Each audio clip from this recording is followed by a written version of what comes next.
Praise the lord అండి. కీర్తనలు 104:35 చదువుకుందాము. పాపులు భూమి మీద నుండి లయమగుదురు.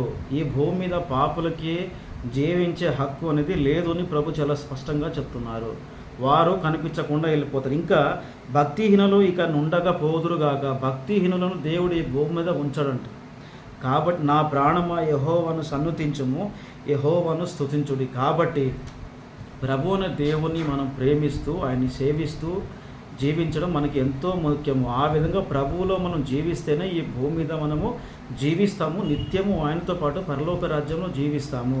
భక్తిహీనులు ఈ భూమి మీద ఉండరు.